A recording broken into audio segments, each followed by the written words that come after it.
ที่เปิดเครื่องวิทยุรับฟังขอถวายความเคารพหลวงพ่อท่านเจ้าคณะอำเภอโดยรอหลวงพ่อท่านพระครูสาธุกิจจนันท์หลวงพ่อเจ้าคณะอำเภอโดยรอวัดพระธาตุเจ้าดอยน้อยที่เคารพอย่างสูงขอแสดงความนับถือมายังท่านพระครูอภิวัฒนวิกรมท่านรองเจ้าคณะอำเภอโดยรอวัดปักตังเจริญที่นับถือขอความสุขความเจริญจงบังเกิดแก่บรรดาพ่ออุ้ยแม่อุ้ยพ่อออกแม่ออกพี่น้องคณะศรัทธาญาติโยมตั้งหลายมาแล้วอัตมาภาพพระครูวรธรรมนาถเจ้าคณะตำบลสันติสุขวัดหนองเหียงได้มาพบพระศรัทธาญาติโยม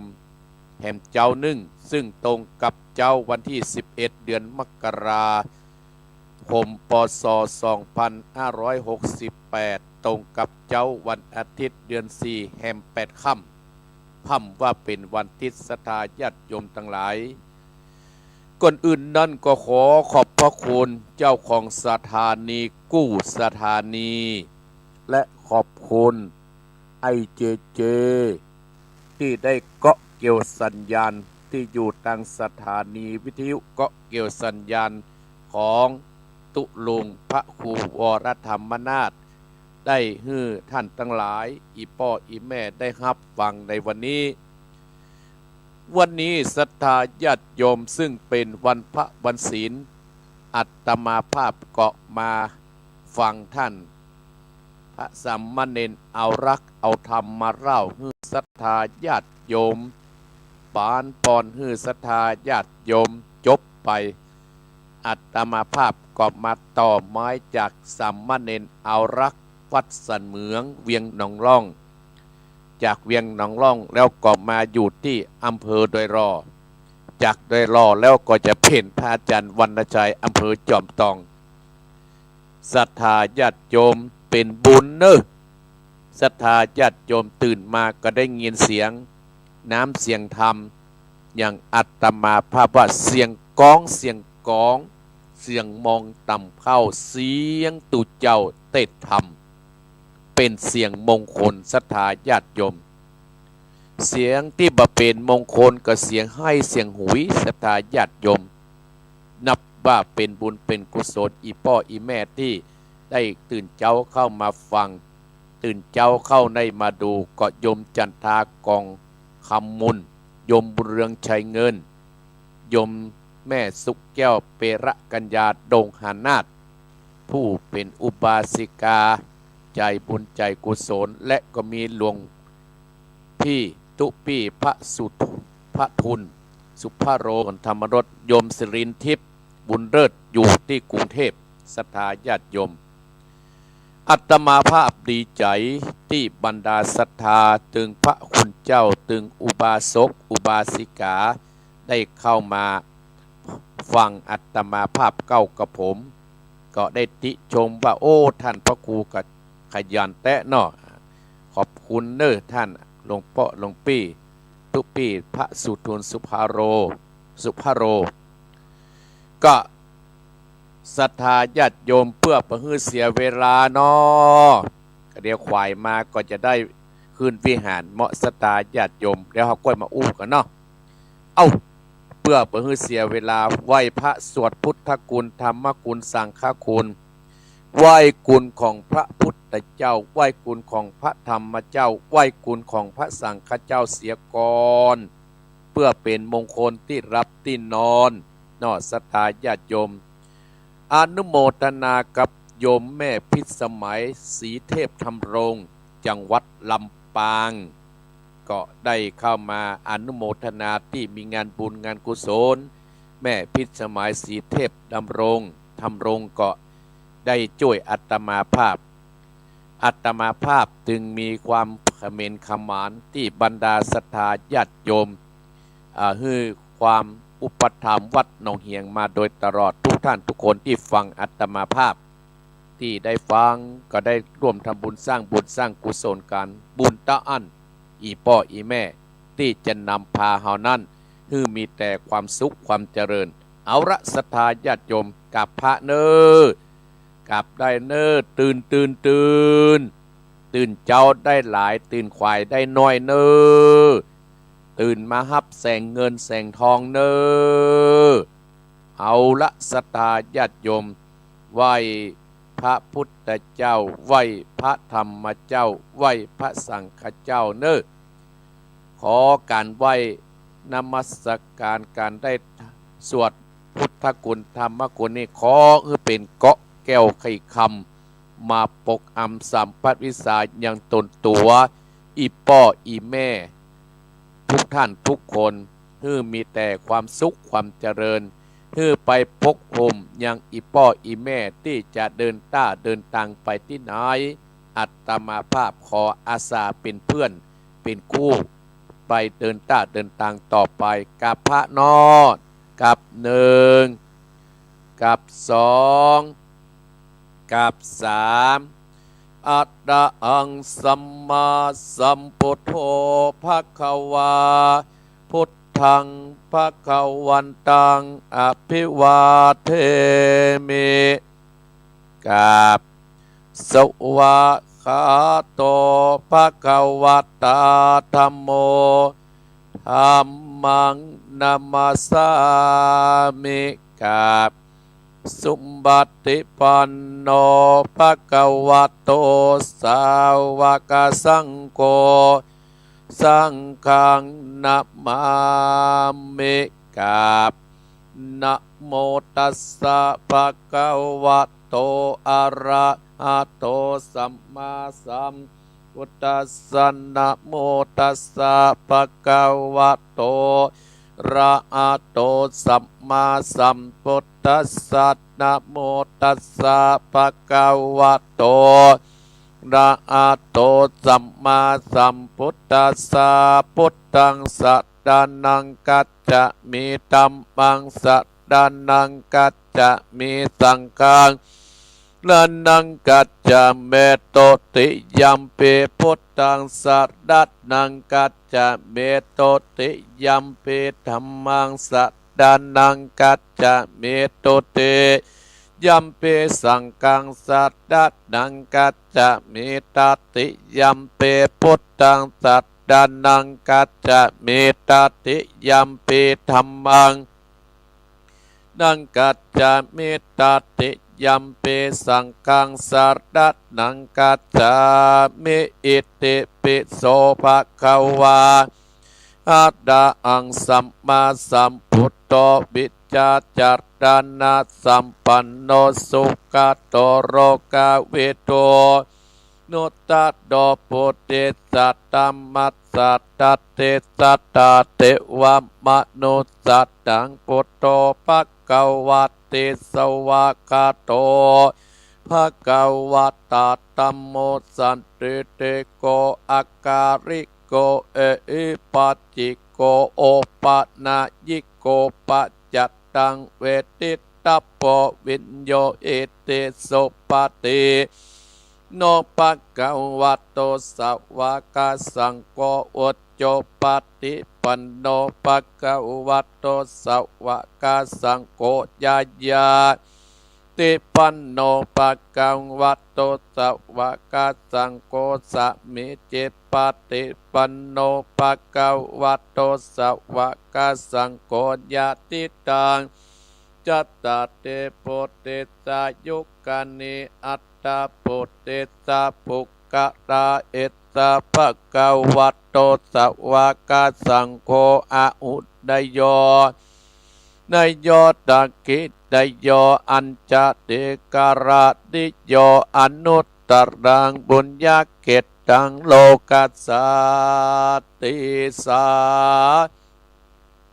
สาธุพระปัญญาปะดามิสัมทิตัสสะโตพระปัญญาปะดามิวัดแวดล้อมวิทยาปะด มีอ้อมร้อมระวังดีศีลปัตตมี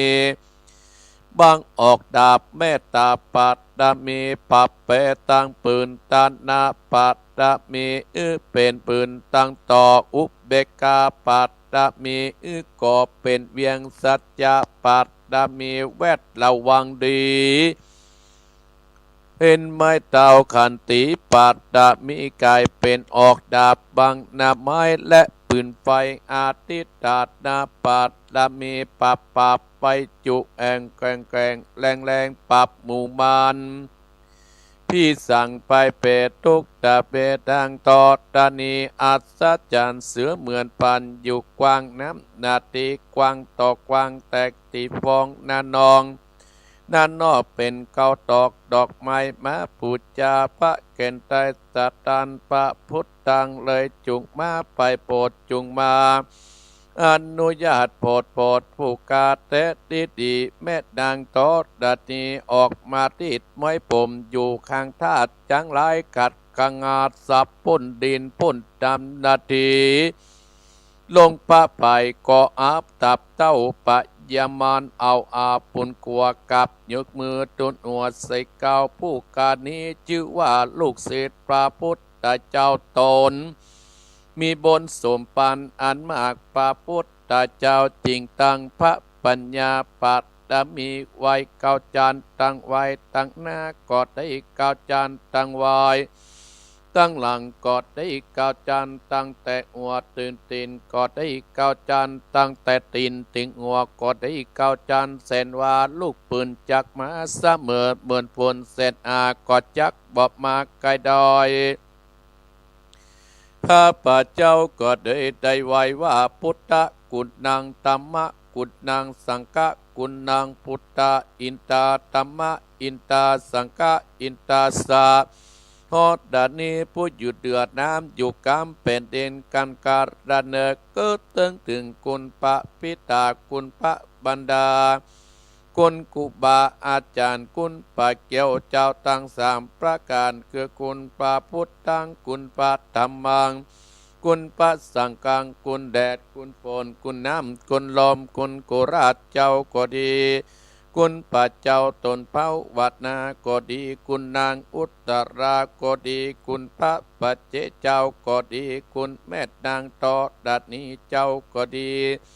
จงมารักษากำนาได้กำลังยังตนตัวเองข้าพเจ้าและท่านผู้ฟังตลอดถึงเจ้าของสถานีกู้สถานี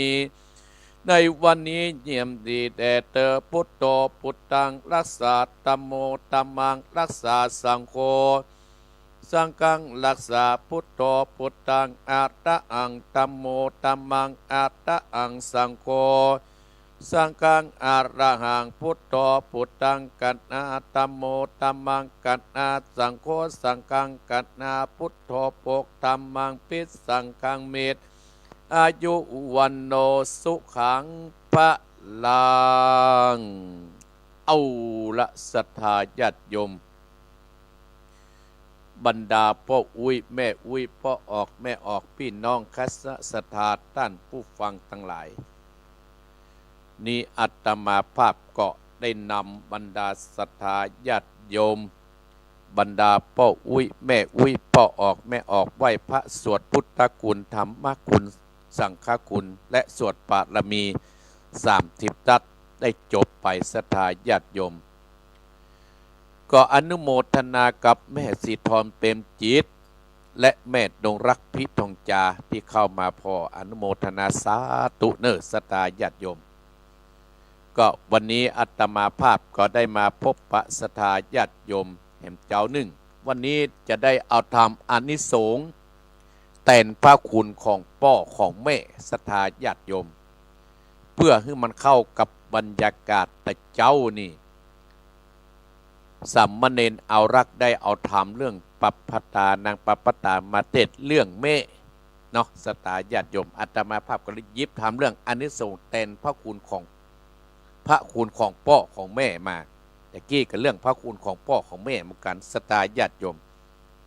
อาตมาภาพก็เดี๋ยวจะได้เล่าให้ศรัทธาฟังเนาะ เวลาตอนนี้ตี4:40และศรัทธาญาติโยมโยมวารีนันทนัทเข้ามาโยมแม่เมฆนึกเร็วอนุโมทนาสาธุเนอะศรัทธาญาติโยมก่อนที่จะเทศน้ำเทศธรรมนี่อาตมาภาพก็จะได้นำรักธรรมะคำสั่งสอนขององค์สมเด็จพระสัมมาสัมพุทธเจ้านั้นได้มาได้มาจ้าฮืออีพ่ออีแม่ศรัทธาญาติโยมท่านผู้ฟังของอาตมาภาพบอกว่าอยู่ตังเมืองฝางบอกว่าอยู่ตังอำเภอแม่อายบอกว่าอยู่ตังเจียงดาวอยู่แม่ริมในตัวเมืองเจียงใหม่อยู่หลับปุนอยู่ดอยสะเก็ด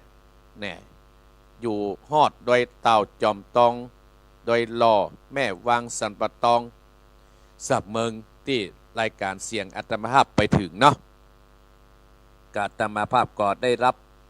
ความเมตตาจากศรัทธาญาติโยมในการทำบุญสร้างกุศลร่วมกันมาวันนี้อาตมาภาพก็ว่าตรงกับ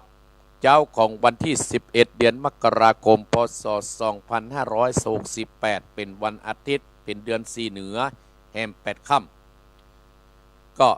ต้นปีพศใหม่68พศ69แล้วก็ศรัทธาญาติโยมลืมไปฮะพศ69และศรัทธาญาติโยมสมาเนอะพศ69และศรัทธาญาติโยมประเด็นนี้พศ69แล้วฮะเอาเข้าจะไปหาที่เก่าเนี่ยประเดี๋ยว69ได้ศรัทธาญาติโยมลืมไปขอสุมาเนอะท่อแม่นงรักปะไข่หัวหันแม่อันศรัทธาญาติโยมเพราะว่าคนเฮานั่นศรัทธาญาติโยมชีวิตเฮาเดินมาถึงปี69แล้วก็เดือนมกราผ่านมา11วันแล้วศรัทธาญาติโยมอีพ่ออีแม่ลองนึกถึงบรรยากาศที่เฮาผ่านมาเนี่ยศรัทธาญาติโยมมันเป็นบุญเป็นกุศลกับเฮานะศรัทธาญาติโยมเปิ้นถึงว่ามนุษย์นั้นเป็นผู้มีใจอันประเสริฐเป็นผู้ที่มีคุณธรรมเป็นปกติของมนุษย์คนเฮานั่นศรัทธาญาติโยมที่จะได้เกิดมาเป็นมนุษย์เนี่ยมันแสนยากเมื่อเฮาเกิดมาเป็นมนุษย์เป็นคนแล้วเฮาต้องมีใจอันประเสริฐและมีคุณธรรมนั่นก็คือมีศีล5หรือว่าศีล8เอาไว้กับเนื้อกับตัวเฮาศรัทธาญาติโยมเพราะฉะนั้นเฮาเดินทางมาถึงปัจจุบันเนี่ยปีใหม่เนี่ยเดือนปีใหม่พศ2569มาถึงเนี่ยได้11วันละผ่านมาเฮาก็ต้องโง่มพอตัวเก่าเฮาก็ต้องดูพอตัวเก่าศรัทธาญาติโยม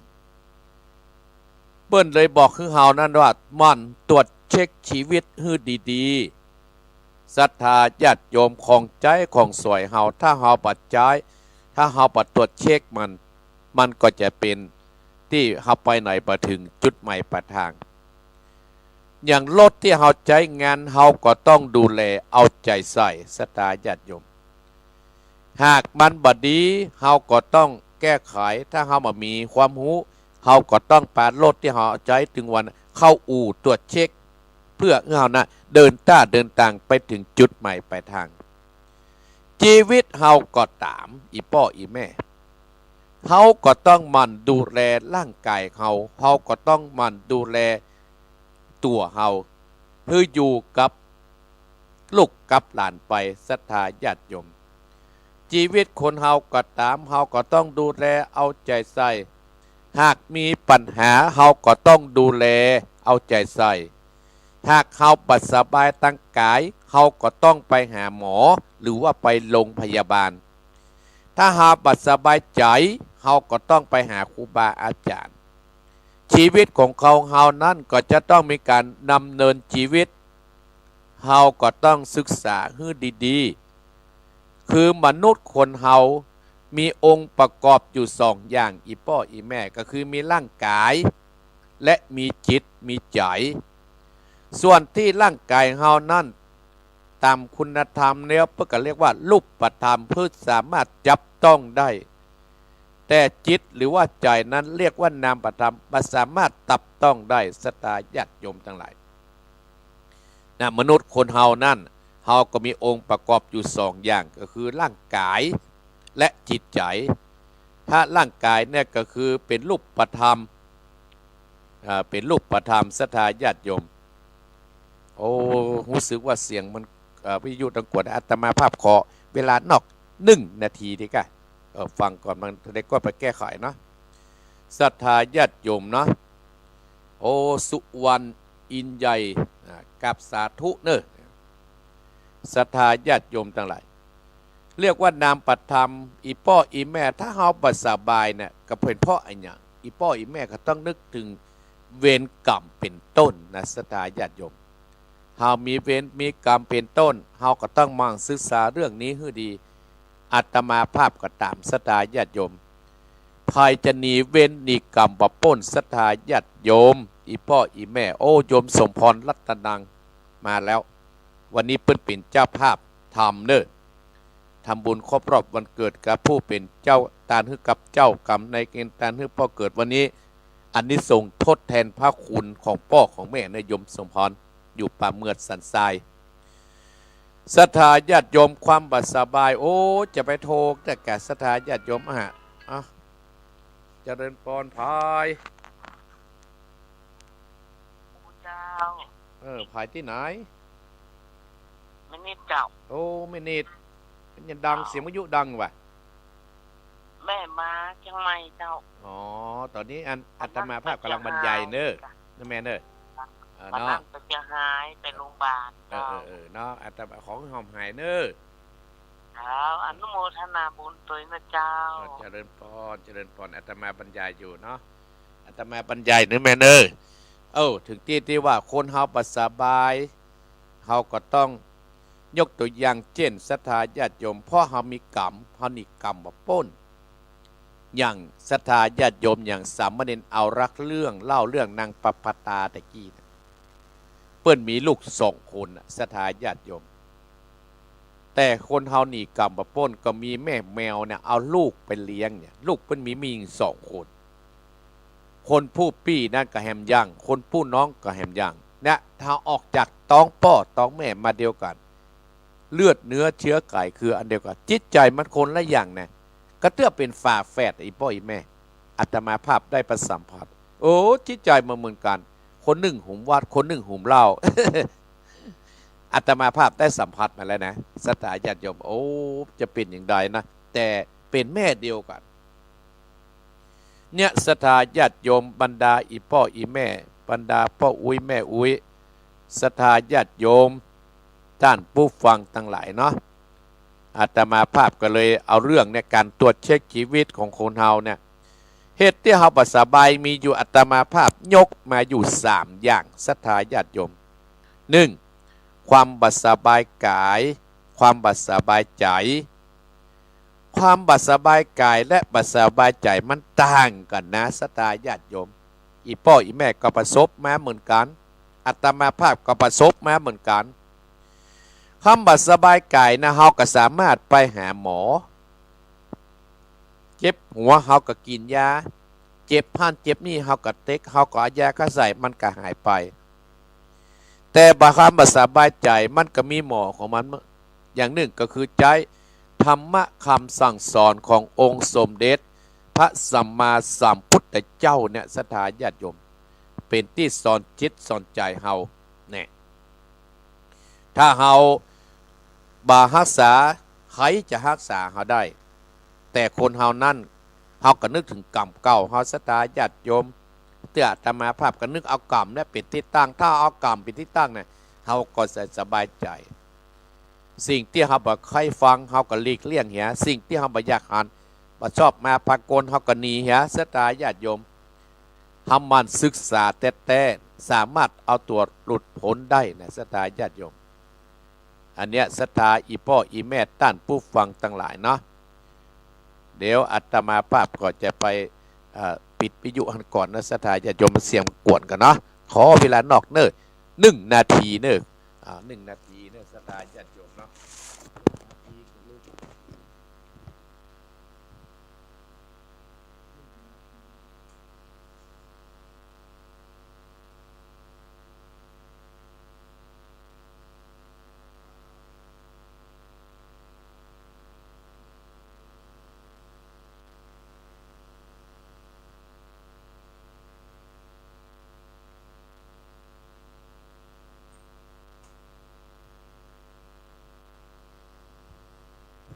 ศรัทธาญาติโยมครับมาใหม่เลยศรัทธาญาติโยมเสียงวิทยุนึกว่านศรัทธาญาติโยมเนาะกี่ดับไปกรรมเนยพ่ออีแม่เนยโยมพิสมัยเนาะอาตมาภาพไปปิดวิทยุเพราะเสียงมันกวนสถาสถานีมันเปิดพร้อมกันเลยกวนศรัทธาญาติโยมเนาะได้หัดป่วยทางกายเนี่ยถ้าศรัทธาญาติโยมนับว่าเป็นกรรมเก่าศรัทธาญาติโยมเป็นกรรมเก่าเฮาอีพ่ออีแม่บรรดาศรัทธาญาติโยมท่านผู้ฟังทั้งหลายและการป่วยทางใจนะเราต้องแสวงหาทางที่สงบเราต้องแสวงทางที่สงบศรัทธาญาติโยมเนาะอันนี้อาตมาภาพก็เลยนำมาเล่าให้ศรัทธาญาติโยมเนี่ยคนเฮานะมันเหมือนกันศรัทธาญาติโยมเอาละอาตมาภาพได้อุ่นได้จ่าอุ่นเครื่องไปแล้วศรัทธาญาติโยมก็จะได้เทศน้ำเทศธรรมคือกับบรรดาศรัทธาญาติโยมท่านผู้ฟังวันนี้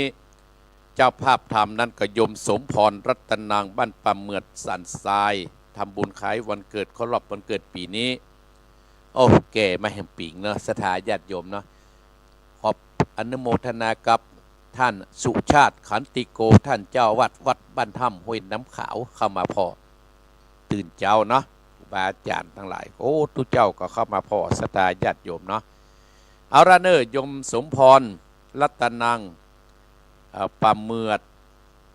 อำเภอสันทรายก็อาตมาภาพก็จะได้เอาธรรมมาเทศนาฮือจะตีห้าแล้วนะศรัทธาญาติโยมตีห้าแล้วโยมกนกพิชัยนาโอ้สุมาเนกโยมกนกพิชัยนาเมื่อวันที่ผ่านมานะวันที่4เนาะศรัทธาญาติโยมโอ้งานนักหั่นจับสะหั่นจับสะหั่นอัดอู้ถึงงานนี่นะศรัทธาญาติโยมตั้งอาตมาภาพปิดเช่าคณะตำบลยังไม่หูนักแต่นักว่าไม่ใช่งานฮับแต่นะศรัทธางานสุมโชนแต่ว่าวันเด็กก็นำคณะสงฆ์ในตำบลสันติสุขญาติโยมไปเปิดบุตรคณะสงฆ์ตำบลสันติสุขเอาขนมไปแจกโอ้คณะสงฆ์ตำบลสันติสุขก็ไปร่วมกันศรัทธาญาติโยมพ่อนายกเปิ้นมีหนังสือแจ้งว่าขอของขวัญคณะสงฆ์ก็ช่วยกันคนเฮานั่นก็ต้องช่วยในชุมชนศรัทธาญาติโยมอย่างประเดี๋ยวนี้ศรัทธาญาติโยมเมื่อก่อนอาตมาเมื่อก่อนปีนั้นก็อาตมาภาพก็ไปแปลงพระธาตุที่อารามัยหนองหอยก็เรียบร้อยไปแล้วตานไปเรียบร้อยแล้วก็ประเดี๋ยวนี้แปลงกำแพงด้านหน้าถนนนั่นใกล้จะแล้วละศรัทธาญาติโยมหลังจากนั้นก็จะได้มาทำศาลาวัดความดัน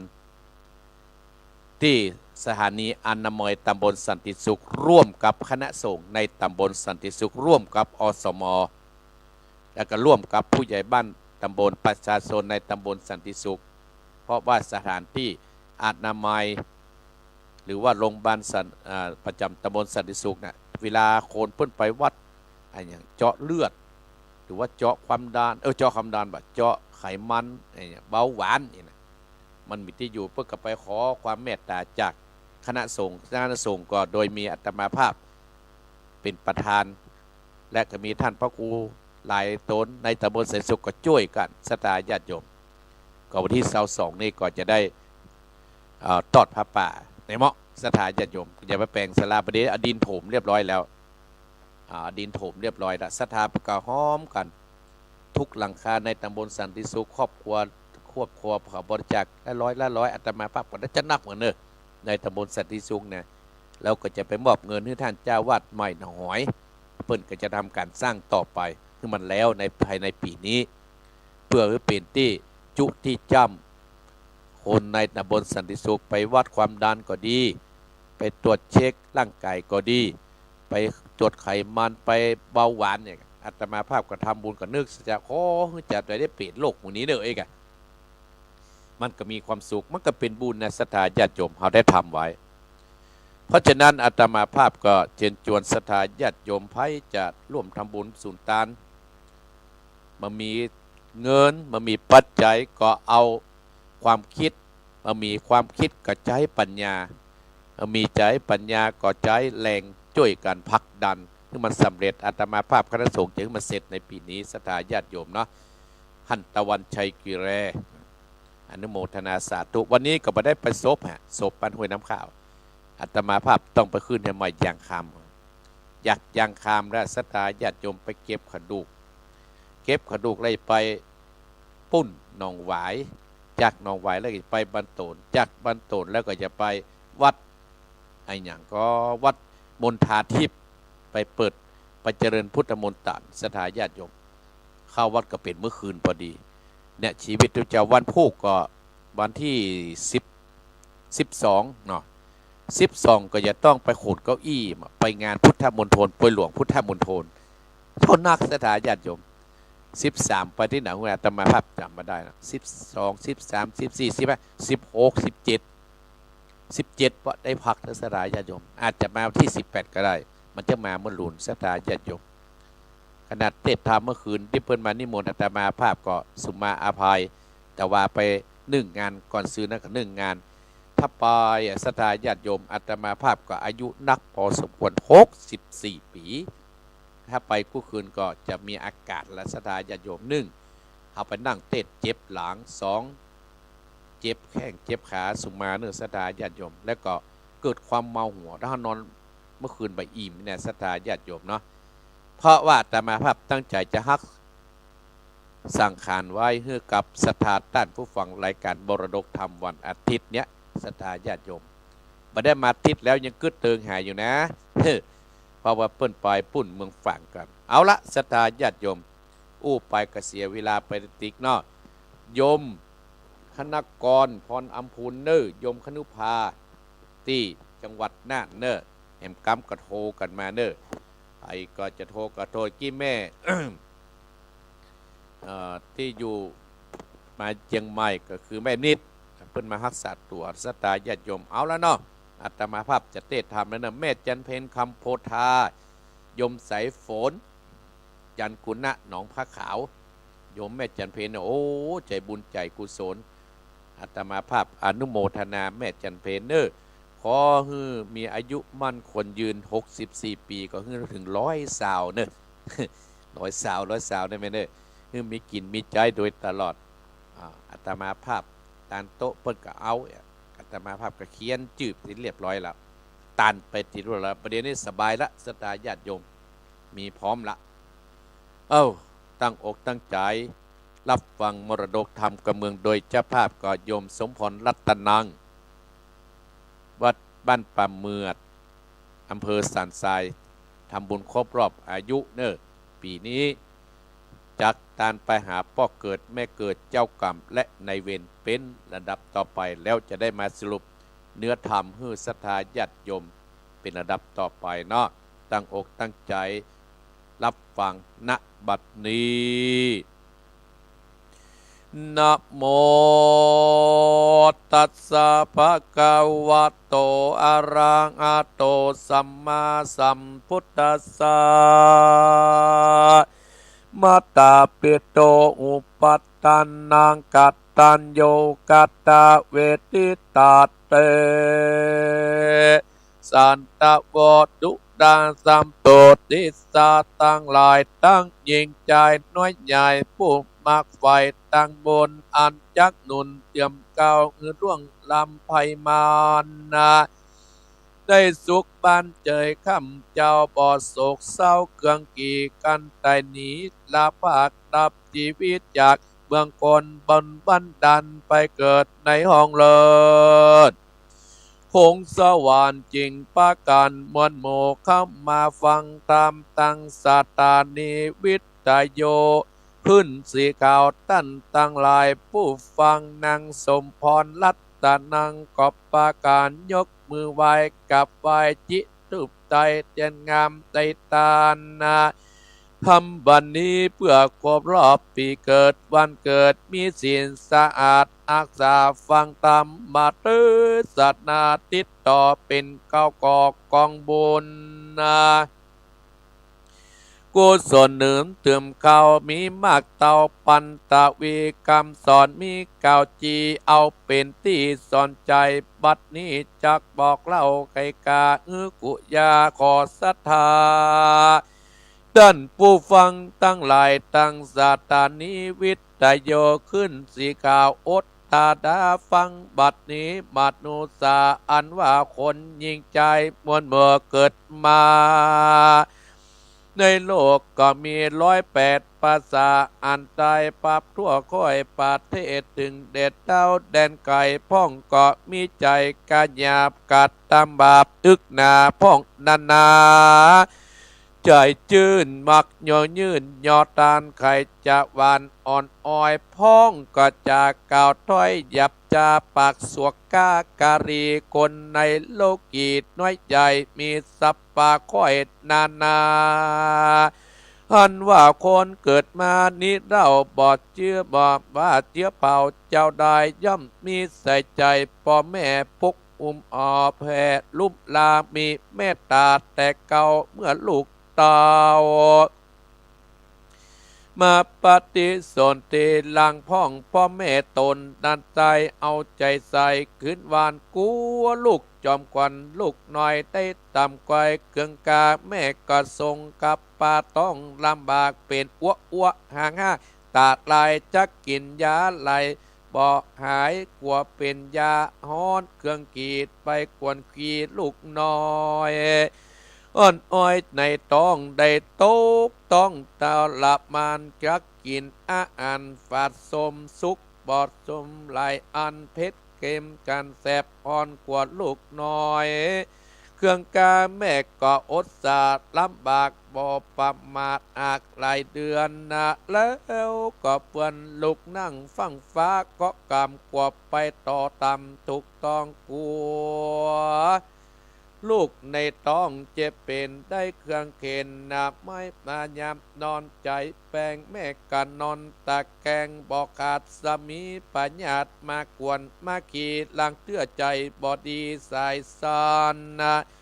ลมบาปั่นมาเตึงเป็นมือเป็นนาบตามืดตาลายยิงตั้งลายมวลโมอันประมาณอยู่ในตนเป็นดังนี้จุคนบอกขาดและนาย่อมมีปัญญาตกับตนกับตัวเหมือนกันจุคนบ่เว้นคู่คนใดแลดนาต้านฟังดูลาสะโพธิสัตว์ตั้งหลายตั้งยิ่งใจหนุ่มเต่าอันนาปากันมานั่งท่าฟังงาตั้งหลายบองบอบมีเลือดในตนเจ็บหัวเมื่อยกายตุกใบอ่างเครื่องกีย่ำเป็นดีแต่ก่อนก็บ่อ่อนจากหัวกันนาทรงต้องประมาณมีอาการลำบากเจ็บมันเป็นอากตัวมาเป็นปัญญาตนาเมื่อก่อนเมตนันใจก็อยากไรอนาตาป้อนันนาเจ้าแต่ก่อนก็ปอปอนเวเอวแรงเอี่ยวเสาะแสวงรับจ้างตามที่เก่าอ้างไก่ปานยำลังวันนันใจปอมาเป่าได้ทุกยากไรเลือดแลส่วนอันว่าแม่เจ้าลำบากเสียงที่ประมาณได้กระทำการพร่ำพร้อมตั้งแต่เจ้าถึงข้ามโทธรรมมาพระเปียกหามมาเมื่อเปื้อนมากแม่ก็ซักตากตึงวานยามตึงตันเดือนเกิดแม่ก็ไม่เดือดลายแม่ก็ตาได้ใจเจ็บต้องปันไปมาอันว่าเจ็บในโลกาศนั้นตายจักมาเปรียบตายเดือเมแม่ด้าตายนีมอดดัดนายับนอนนาลมสวัสดปัดตองลูกในตองเกิดมาย้ำได้เลือดแม่ก่อนลายหลังย้อยอิดอ่อนม้วยเวทแรงลมกับมาแฝงแต่ตาแองแม่กำเมือดเต็งใกล้เริ่มเป่ง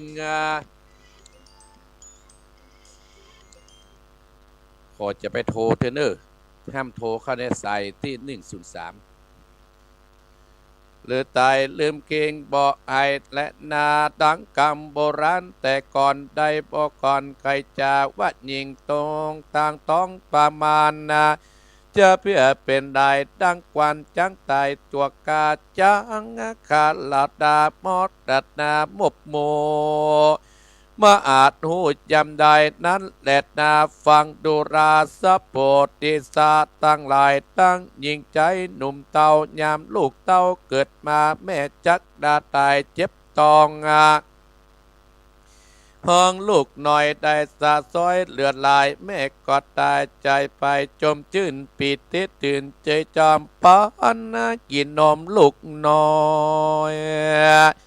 แม่ก็บอกอ่อนนานี่กายกว่าใส่ใจลูกเต่าได้เมื่อยกายเจ็บเป็นกว่าดังเกณฑ์ไม่เอาทุกคำเจ้าอักแปลงไม่ออกแม่ก็ยำแยงยามแยงกวาดลูกถูกเย็นและอ่อนยามลูกหน่อยเครื่องแก่ยามีที่ไหนไก่ตาหมอมีที่ไหนนาพ่อแม่ก็ไปหาคือลูกเต่าจะได้คิดแต่บ่เต่าแต่อ้อมพ่อพาก็พามาปอบนอดนาวปั่นนมและยาและยาเยียวยากันเมื่อยกายละไอหนีสองพ่อแม่จริงวางใจและนาซับโปรดดีซาตั้งหลายเฮ้ย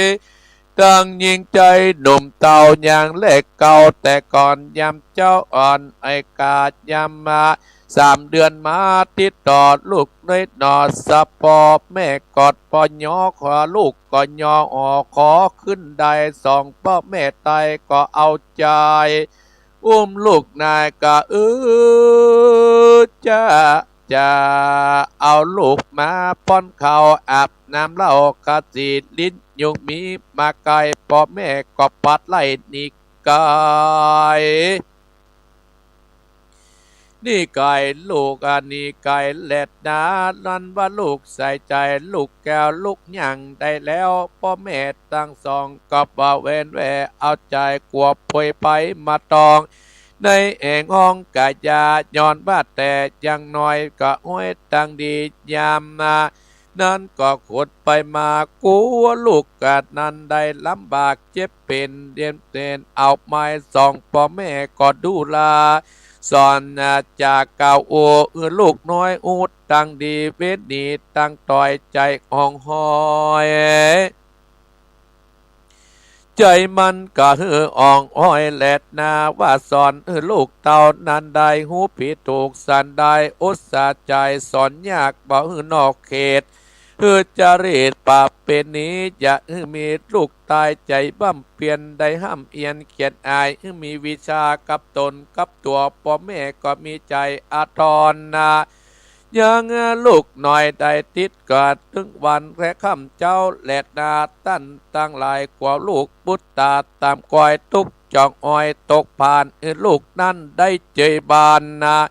อันว่าคนหนุ่มเท่ายิงใจกันว่าใส่ใจเจือจัดได้กาดเอาจักบอกเล่าหากได้จากลานเตือดนันไก่ปันจักจองหวานไปมาเชื่อฟังคำพ่อแม่เพื่อแปลกัดตามการจัดอาหารเก้านามวัดผู้ป้อมอุปตากอักษาอย่างพ่อแม่ก็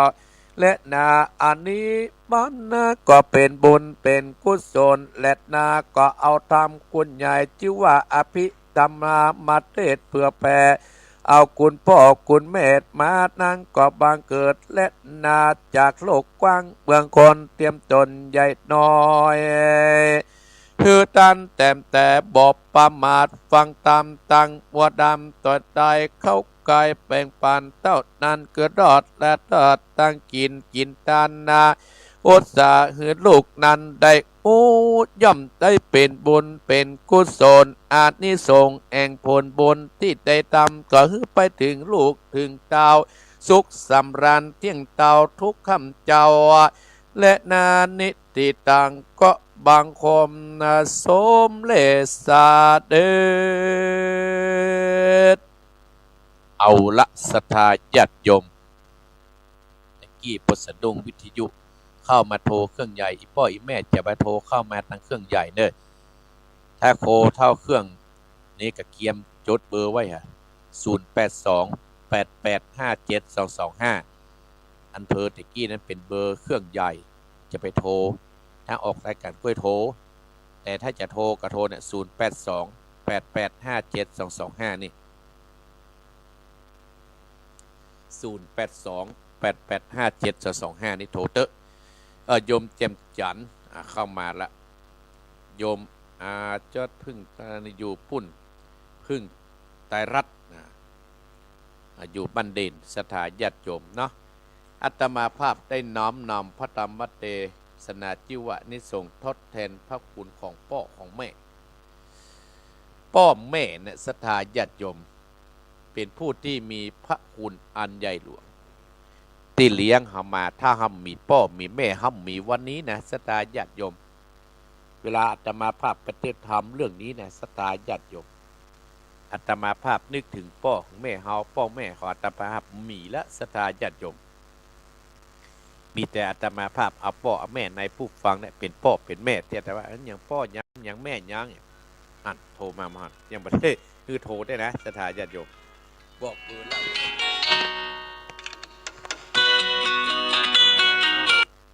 เจริญพรจ้าท่านโคเจ้าแม่ไหลเนอไม่ไรกะกระเด็กไปโทรไม่ไรมีอะไรขอบคุณเจ้าเป็นกำลังใจเจ้ารับทราบในไม่ไรเนอไม่ไรเวียงเปล่าเนาะกระเดียจะมาภาพบรรยายก่อนแล้วก็โทรเนาะเบอร์แล้วไว้ได้กบฏานเพื่อนกบฏานเพื่อนเอาสถาญาติโยมอนุโมทนาสาธุเจริญพรในสถาญาติโยมพ่อแม่เนี่ยเป็น เป็นหลักใหญ่สถาญาติโยมอาตมาภาพก็เลยได้หันบทก่อนหนึ่งสถาญาติโยมพระคุณแม่ล้นเลิศฟ้ามหาสมุทรเนี่ยพระคุณแม่สูงสุดมหาศาลนี่แหละพระคุณแม่เลิศกว่าสุธาทานใครจะปานแม่จันนั้นบ่มีอาตมาภาพได้ไปศึกษา อ่านหนังสือเล่มหนึ่งเปิ้นว่าลูกเฮานี่มีอยู่5ประเภทกันเนี่ยสถาญาติโยม1ลูกอาศัยท้องแม่มาเกิดลูกประเสริฐหูกุลลูกทวงบุญคุณของพ่อของแม่ล่ะลูกเห็นแก่สมบัติลูกตัดสายหกบะขาดลูก5ประเภทมันจะตรงกับภัยอาตมาภาพก็ตึงหูนะสถาญาติโยมเนี่ยสถาญาติโยมแล้วเกิดถึงที่ธรรมเนรเอารักเอาเรื่องแม่มาอู้แต่เจ้าเรื่องแม่แมวนั้นอีพ่ออีแม่สถาญาติโยมเฮาเป็นแมวเฮาเป็นเป็นแมวยังฮักลูกฮักเต้าที่เลี้ยงดูโคนน่ะเมื่อลูกน้อยๆก็ไปเสาะหาไปกับอันนั้นมาให้ลูกกินอันนั้นมาป้อนให้ลูกกินเนี่ยเดี๋ยวเฮามีพ่อมีแม่น่ะเหมือนมีพระเจ้าองค์แรกเนี่ยสถาญาติโยมเป็นพระอรหันต์องค์แรกที่เฮาส่งเฮามาเกิดเฮามีกินมีใจก็เพราะพ่อเพราะแม่เนี่ยสถาญาติโยมอย่างอาตมาภาพมีกินมีใจได้เป็นใหญ่เป็นโตถึงวันนี้ก็เพราะพ่อเพราะแม่ถ้ามันมีพ่อมันมีแม่มันก็เป็นไปบ่ได้สถาญาติโยมเมื่อพ่อแม่เฮามีเฮาก็พ่อออกสถาแม่ออกสถามาเป็นพ่อที่ดูแลเฮาแฮะถ้าเฮามีความกตัญญูเนี่ยมันตกน้ำบ่ไหลมันตกไฟบ่ไหม้หรอกสถาญาติโยมหมู่ที่เคยผ่านเป็นพ่อแม่คนมาแล้วจะหูเมื่อพ่อแม่เฮาต่อปลาท้องมาเมื่อเฮาอยู่ในท้องแม่เฮาจะกินอย่างกันยากอย่างวันก่อนเนี่ยอาตมาภาพได้ปะละอ่อนที่อาตมาภาพสอนหนังสือสถาญาติโยมอยู่เชียงใหม่ได้มาหาอาตมาภาพอายุประมาณ29เนี่ยสถาญาติโยมโอ้มาหาอาตมาภาพโอ้น้องฮูละเนอว่า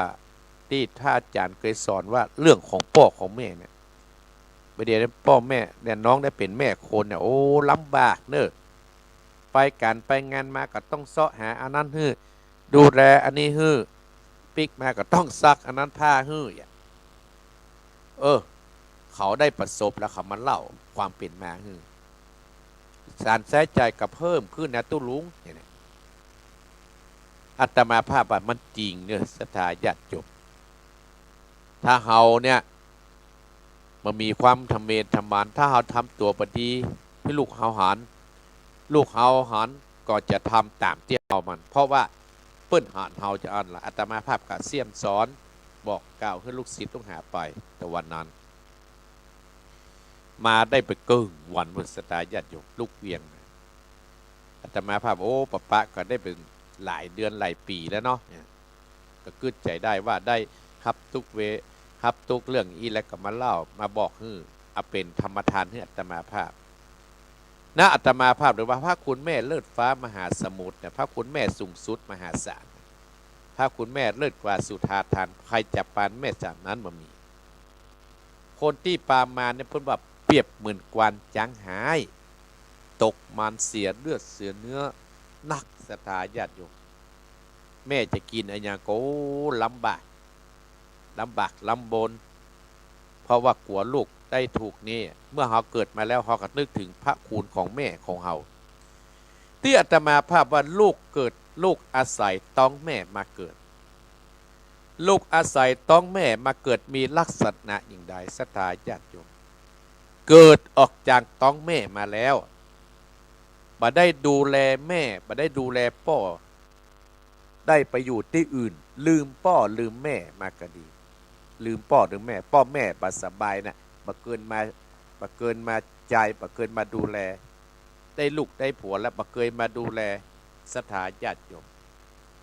เมื่อยามทุกข์จนน่ะก็เกิดถึงเติงหาพ่อหาแม่อย่างมีกรรมบทกรหนึ่งศรัทธาญาติโยมแม่กอดลูกไว้บ่ฮื้อห่างเหยอุ้มจมในเปรลับเติดลูกล่าย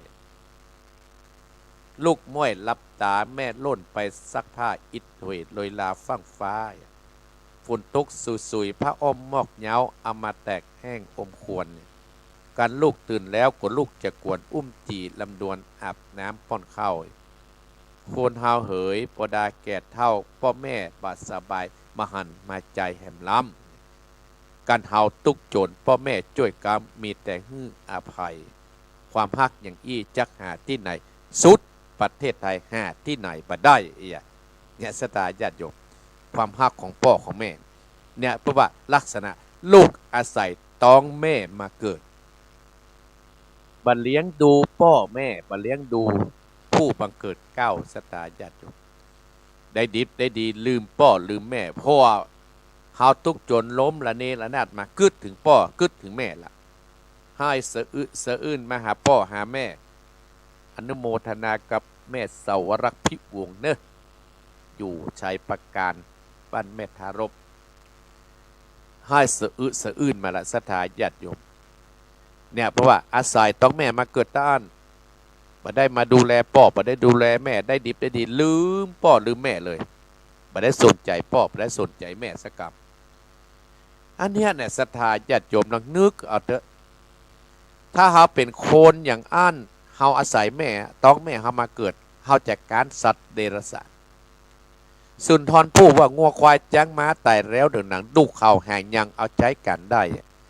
จะลงซื้อปุ่มและเศร้าคนเฮายังกินลำอินต้องคนเฮาสหายพี่น้องตายแล้วไผ่หมู่ข้องอะไรสุดแต่ดุพวกเขายังเอาขว้างไกลกลัวจักเป็นผีภัยมาหลอกบ้านได้ถ้าเฮาบ่มีความกตัญญูต่อแม่เฮาต่อพ่อต่อแม่เฮาจัดการงัวการควายเนี่ยศรัทธาญาติโยมตายแล้วมันยังเหลือหนังคือคนเอาไปใช้เป็นนางกองก็ดีหน้ากองก็ดีมูลมันอุจจาระมันเอาพาเป็นปุ๋ยคอกก็ดีแต่คนเฮาเนี่ยถ้ามีความกตัญญูต่อพ่อต่อแม่ต่อครูบาอาจารย์มันมีสักอย่างศรัทธาญาติโยมสุดท้ายก็รับทุกเวทนาศรัทธาญาติโยมรับทุกเวทนาก็นึกถึงพ่อนึกถึงแม่เป็นหลักอันนี้เพราะว่าลูกอาศัยต้องแม่มาเกิดมาฮู้จักบุญคุณพ่อมาฮู้จักบุญคุณแม่อาศัยพ่อแม่มาเกิดด้านเหมือนกับสามเณรอารักษ์เอาทำเรื่องนางปปัตตามาเทศกี้แมวศรัทธาญาติโยมแมวเลี้ยงลูกได้เป็นโขนได้เป็นเมียเผยพญาเจ้าเมืองพุ่นไอตัวปี้เนี่ยเห็นอย่างสุดท้ายเอาแม่โจ้งความโจ้งลงมาลำคาญกว่าเพื่อนหอนแสไอเพื่อนโจ้งลงแต่ประสาทจันเจโจ้งลงมาขี้ดีนะศรัทธาญาติโยมแมวกัดตายแกเมียมากัดตายสุดท้ายโอ้มุรูนมากึดถึงกล่ำศรัทธาญาติโยมเนี่ยกึดถึงกล่ำกระเต็งไปหาแม่เปิ้นเนี่ยศรัทธาญาติโยมโอ้อีพ่ออีแม่แต่ท่านผู้ฟังต่างกึดเอานะศรัทธาญาติโยมคนที่มีความกตัญญูกตวิธีต่อแม่แมวตายแล้วเปิ้นเอาไปไว้ในโกงเกิดมาเป็นทองคำแท่งส ามเณรเอาลักเทศตะกี้อาตมาฟับฟังนะเนี้ยศรัทธาญาติโยมส่วนปี้มันหูใจได้ก็ไปกราบกลายเป็นรูปแมวปิกมาจะไปปิกไว้ปราสาทด้วยความบุพกรรมที่ทำแม่ฮือได้ตายกระตกเขาได้ตายเนาะศรัทธาญาติโยมอันเนี้ยมันมีจริงนะในธรรมอันนี้อาตมาภาพเอานำเกตเล็กนี้มาเล่าให้ศรัทธาว่าลักษณะลูกอาศัยต้องแม่มาเกิดส่วนลูกข้อที่สองลูกประเสริฐหูกุลศรัทธาญาติโยมโอ้ลูกหูกุลลูกประเสริฐหูกุลอยู่ในกระตามก็เติงหาแม่ประเดี๋ยวสบายแล้วศรัทธาญาติโยมวิดีโอคอลหาการหันหน้ากันเหรอหันหน้าพ่อหันหน้าแม่อีพ่ออีแม่เป็นอย่างหันมดประเดี๋ยวสำเนียงศรัทธาญาติโยมมีกล้องเห็นไหมเนี่ย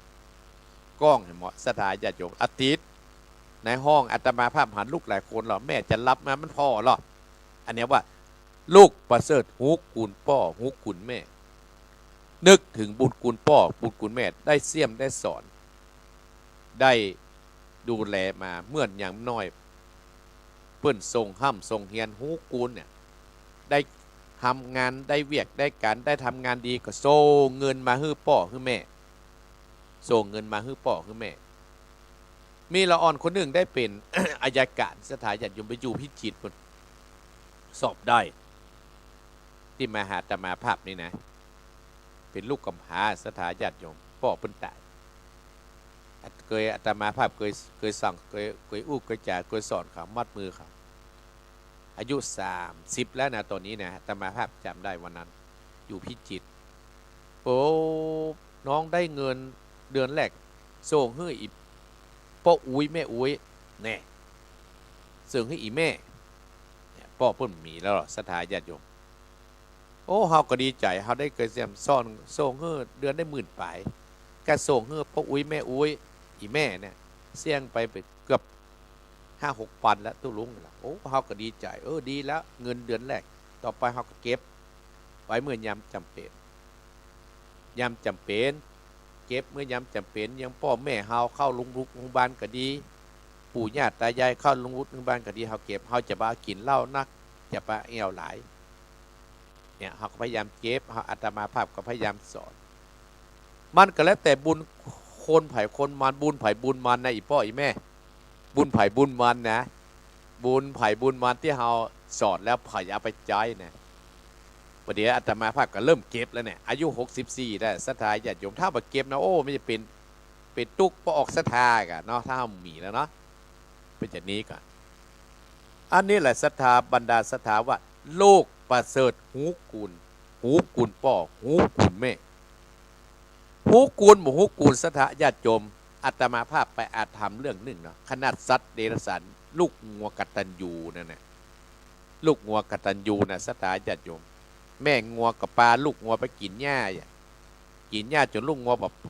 สอนสัพพะสัพพันแม่งัวสอนสุดท้ายแม่งัวก็ลูกงัวแบบเตลไปบอกว่าก็อาศัยอยู่ต้นไม้แม่งัวก็สั่งไว้อย่างดีห้ามไปที่หันที่นี่เนอะแม่งัวก็เล่มกินหญ้าไปปะใส่เสือโค้งเนาะเสือโค้งก็ออกมากราบคอแม่งัวก็บอกว่าโอ้เขาถึงจะปิกมาเป็นอาหารเจ้าอยู่นี่ก็เลยขอมาลาลูกก่อนก็เลยมาหาลูกบอกว่าลูกกินดูดกินนมเสี่ยงลูกจะได้แม่จะได้ปิกไปเป็นอาหารพ่อเสือโค้งลูกสวะเต้านมทันทีแล้วอีพ่ออีแม่ที่อาตมาภาพเทศนะ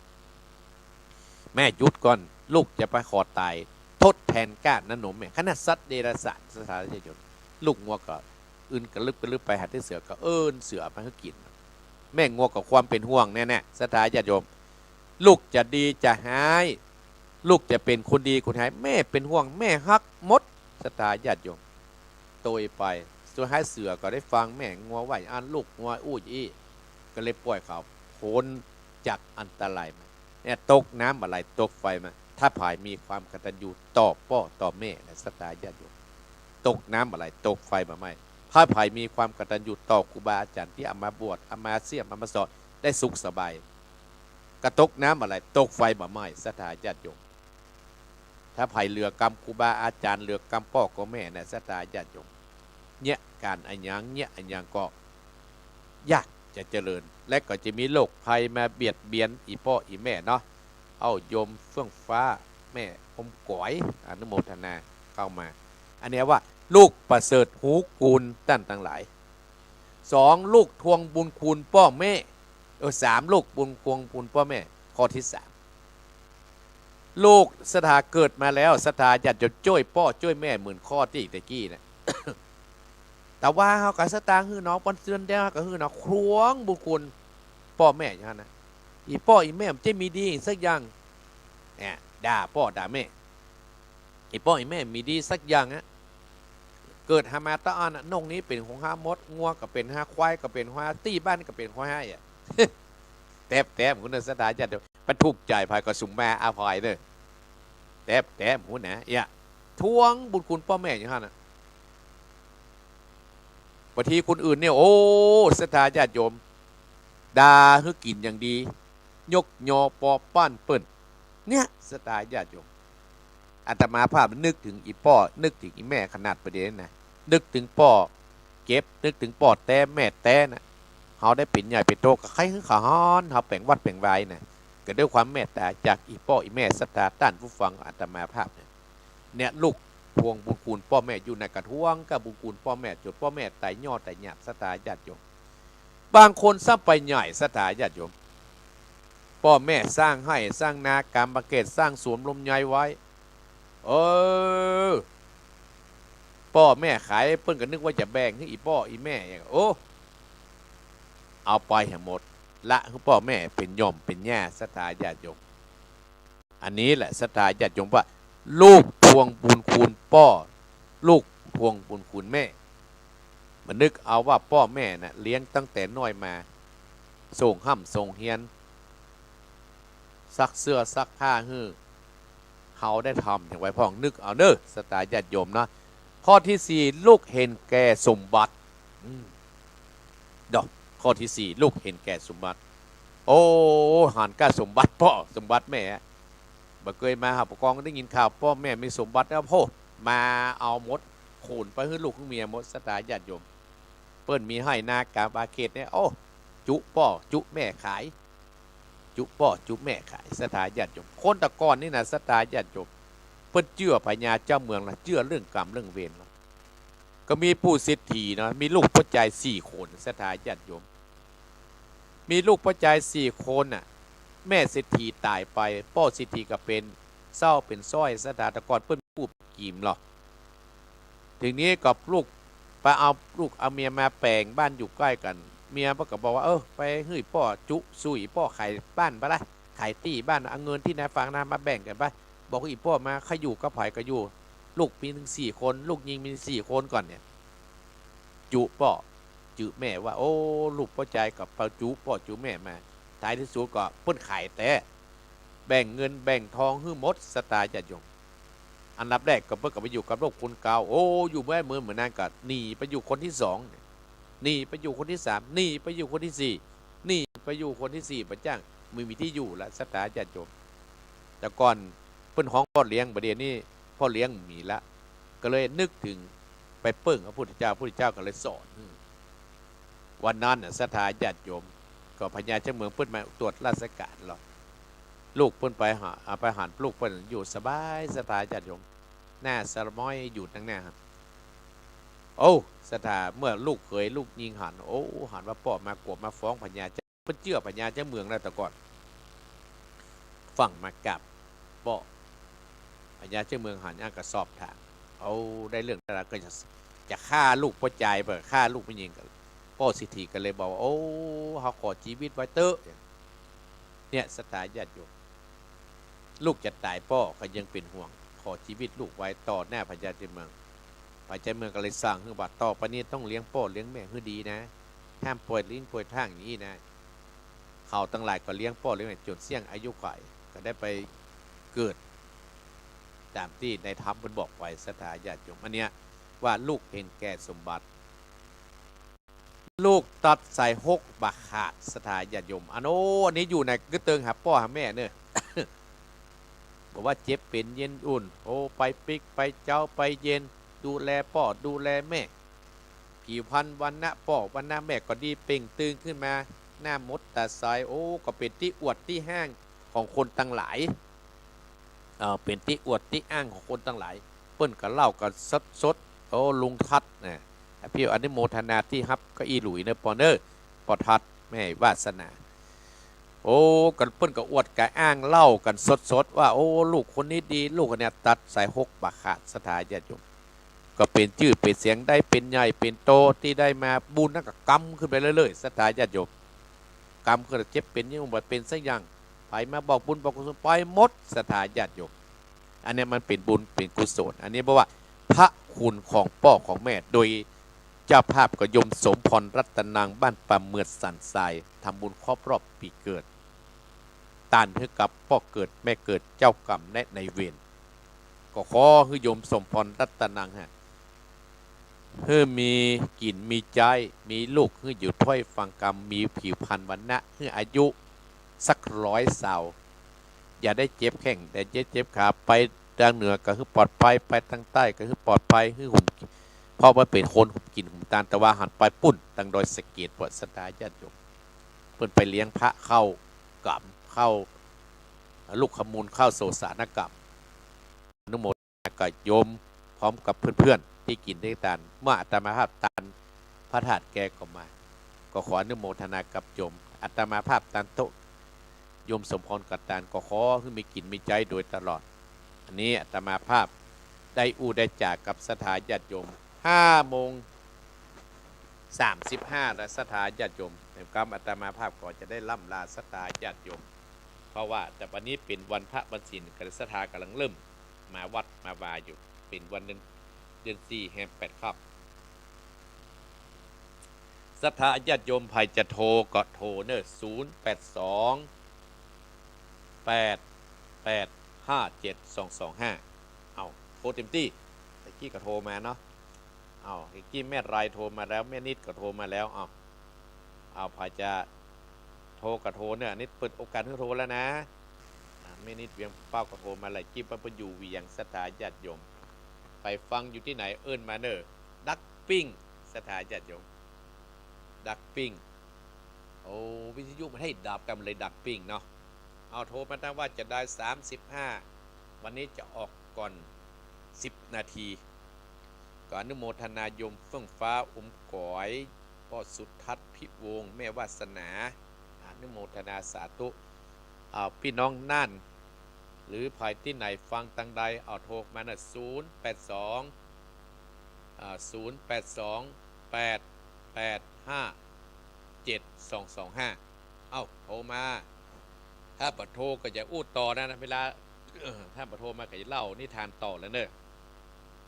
จะเล่านิทานต่อแล้วโทรมาแล้วเจริญปอน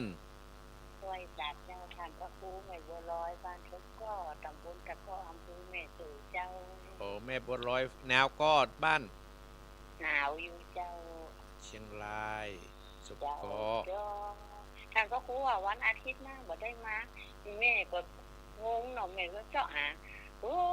ทำก็จบการได้ยินทำสักกรรมได้ยินแต่วันนี้ทำมาจบแล้วนะแม่ฟังเนาะเจ้าฟังบรรยายได้อยู่เจ้าฟังบรรยายได้อยู่เนาะ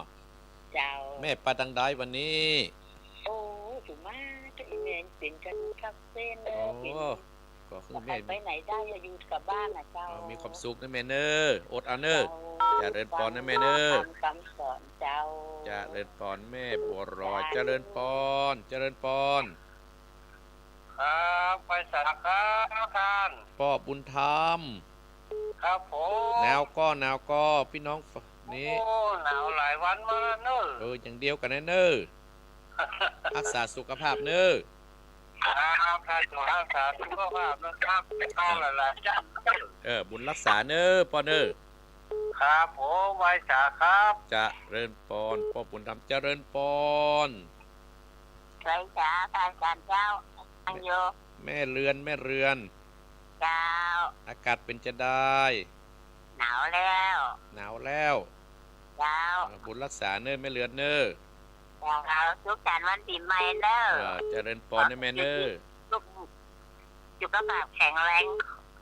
นี่ไงมันยินยาวรอยเท้าเปิดเผาพระพรรษาเนอเจริญปอนบุญรักษา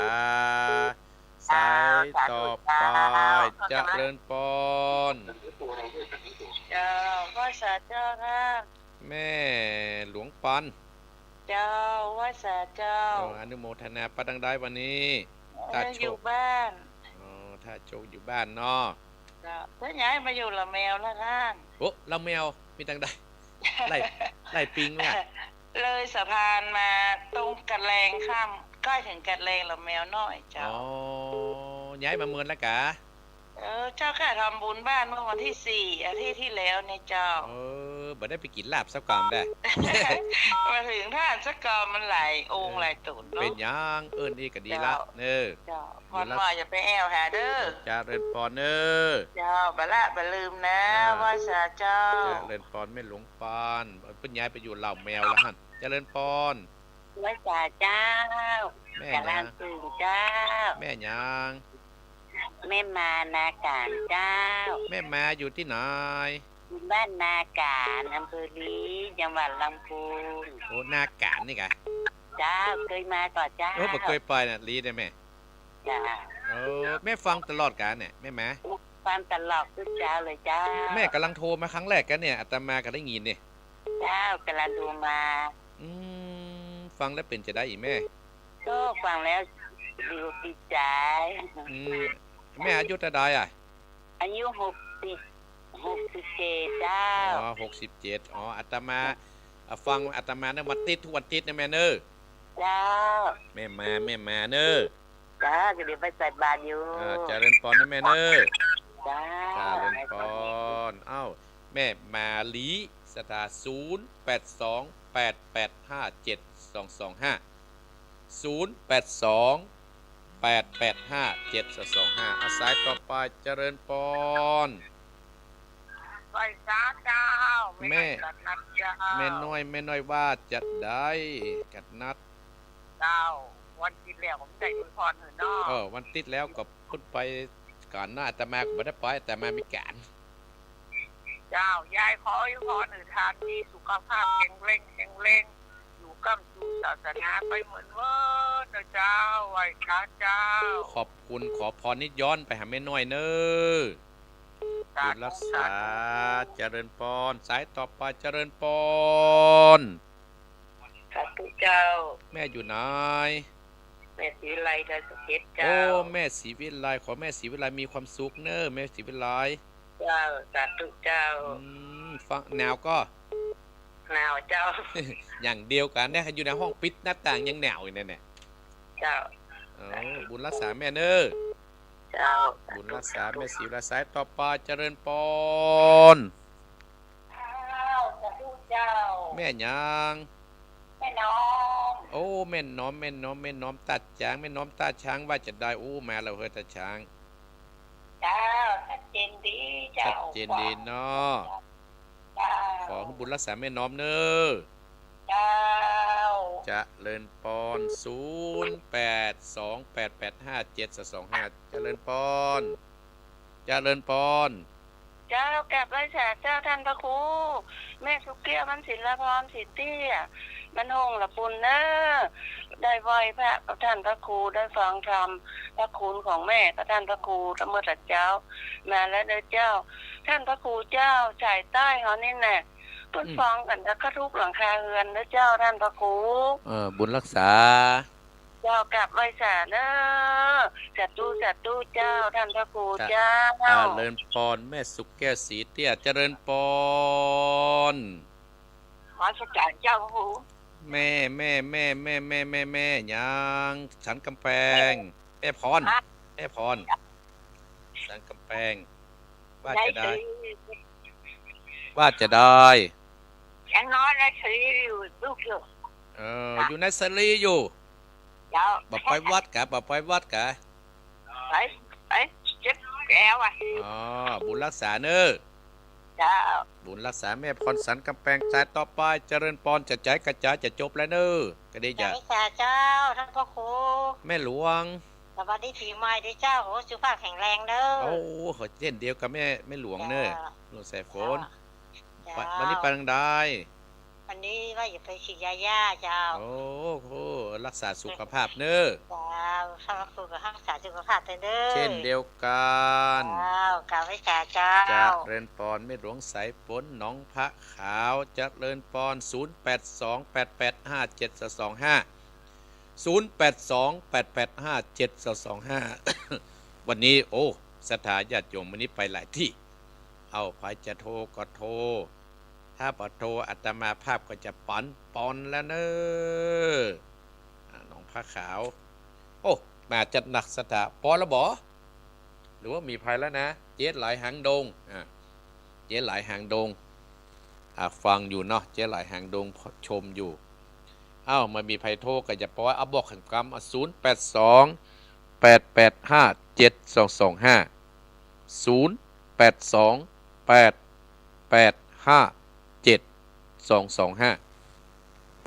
สงสัยไทยแทบปะโทละอนุโมทนากับแม่ไรเวียงป่าเป้าแม่นิดเวียงป่าเป้าแม่โบรายสุบก็เจียงไฮ้ป้อบุญธรรมปุ่งหนองเวียงป่าเป้าแม่เรือนลำปังแม่หลวงปันต้าจกย้ายไปอยู่บ้านเหล่าแมวขึ้นบ้านใหม่เรียบร้อยแม่มานาการตีลีอายุ67แล้วก็แม่น้อยกัดนัดอวยพรให้อาตมาภาพแม่ศิวิไลโดยสะเก็ดแม่น้อมตาจางแม่แก้วสีเตี้ยสีเตี้ยแม่ตอมสังกะแปงแม่ใส่ผลจะเดินปอนจะเดินปอนเจ้าสาธุครับพระครู แม่ยัง เสียงผมฟังเนอะ โอ้แม่เสียนโทมเหรอ ฟลักพกพังเนาะบุญรักษาเนอะบุญรักษาบ้านแสนพรมแม่แล้วเจริญปอนแสนพรม เจ้า บ้าอยู่ไหน อยู่บ้านพระลาดอำเภอลีเจ้า พบพาลาดพวกก่อนแม่ เจ้า แม่อย่างไงเนี่ย เจ้าแม่สุธรรมเจ้า แม่สุธรรมเคยได้ยินเสียงแม่เคยโทรครั้งแรกกันแน่ผาลาด เจ้า โอ้2 คนแล้วเนอะกับแม่ เจ้า กับแม่ตะกี้นี่ที่เป็นโทรมาตะกี้ที่ลีตะกี้แม่นะอยู่ไกลกันก่อนเนี่ย เจ้า โอ้แม่อายุเท่าใดแม่สุธรรม 72เจ้า โอ้72 เจ้า โอ้แม่ฟังอาตมาวันติดเนี่ยแม่ฟังมากี่อาทิตย์แล้วเนี่ย ฟังทุกอาทิตย์เจ้า แต่วันนี้กำลังโทรมาเนาะ เจ้า ฟังแล้วเป็นจะได้ ฟังแล้วก็รอนมาเดียวจะฟังแล้วเจ้าแล้วอ่อนมาเดียวมาฟังนี่กับพ่อแม่ ถ้าฟังได้สะดุ้งเลยเนาะ เจ้ามาฟังนี่กันละอ่อนเนาะ มันหลับเนาะ หลับเจ้า ฟังลูกอาศัยต้องแม่มาเกิดลูกประเสริฐมุกูลวันนี้เนาะ ลูกพวงบุกูลป้อมแม่น่ะลูกเห็นแก่ทรัพย์สมบัติลูกตัดสายหกบาขาดมันดี2 อย่างเลยเนี่ย เจ้าแม่ลูกอยู่ไหนแม่กึดลูกจะกึดบนหัวเนาะเจ้า ก็แน่กับอาตมานี่กึดนี่แม่เด้ออาตมาน่ะพ่อแม่มีแล้วอนุโมทนาแม่สุธรรมนะ ไว้สาเจ้า จะเริญปอนแม่สุธรรมใครบอกฟังกระแตกะก็เข้าฟังเจริญปอน ไปสาเจ้าพระอาจารย์ แม่ยัง ไม่แก้วไม่หางเลยเจ้าเป็นกำลังใจให้เลยเจ้า โอ้แม่แก้วอยู่ที่ไหน อยู่ลำปางเจ้า โอ้ลำปางเมื่อไง เจ้าห้างชัดเจ้า ห้างสัตว์โอ้อาตมาแต่ว่าไก่ห้างสัตว์เหมือนกันนะ กะไปไหนมา ไปบ้านไหนก็บ้านหัวขัว โอ้กายไปไก่ เพราะอาตมาไปเอาลูกจ้างลูกแม่มาอย่า เออ โอ้แม่อายุเท่าใด 62เจ้า 62อนุโมทนานะแม่เนอ เจ้าไว้สาเจ้า แม่แก้วเอามาอีกสายหนึ่งก็ได้จบแล้วเจริญปอนเจริญปอน เจ้าไว้จ่าเจ้าพระครู แม่ยัง โทรจานบ้านโฮงไม่รีโทรเจ้า โอ้บันทง เจ้าถ้าฟังถ้าถูกตลอดแบบได้โทรได้เจ้า แม่อย่างนะฮะ ไม่รีเจ้า เมลิอ๋อเมลิฟังตลอดเนาะ เจ้าตัวสังกัดแม่แก้วตะกอนนั่นแหละ โอ้ไม่ได้หายกันไปหาไม่ได้หอนแน่กันเนาะ เจ้าเป็นการนักเนาะพระครูเนาะ รักษาสุขภาพเน้อเน้อ เจ้า อนุโมทนานะแม่เน้อ เจ้าร้อยพันษาเจ้า เจริญปอน ข้าจูพระศาสนาเจ้า บุญรักษาเมลิเน้อบุญรักษาโอ้ยังมาหักก่อนเอ้าอัตมาภาพขอนำรายการมรดกธรรมกับเมืองเจ้าของวันอาทิตย์นี้ จากอีป้ออีแม่ไปก่อนเนื้อศรัทธาญาติโยมเนาะถ้าอาจารย์วรรณสายเพิ่นมารอหั่นละหั่นเนาะก็อาตมาภาพก็จะได้นำรายการนี้มรดกธรรมกับเมืองจากอีป้อแม่ติดแน่เนอแม่สุธรรมแม่ลิแม่แก้วทางชัดที่มาโทรหาอันใหม่ๆนี่นะแม่แม่เนอฟังกรรมเนอติดแน่จะเอาทำอาจจะเอาพระเจ้าสิบจัดมาเต้นก็ได้พระเจ้าสิบจัดพดถึงพระเวสสันดรเมื่อนะก็เดี๋ยวอาตมาภาพจะไปโคนมาอยู่เป็นเรื่องนะติดหน้าใครเริ่มเรื่องแรกไอ้กะเนาะตีซี่เกิ้งเนี่ยถึง6 โมงเนี่ยปะกันเนอะบุตรที่ฟังใหม่ฟังเก่าเนอะท่านเนี่ยจริงกับมาปะกันแอวหากันได้ เอา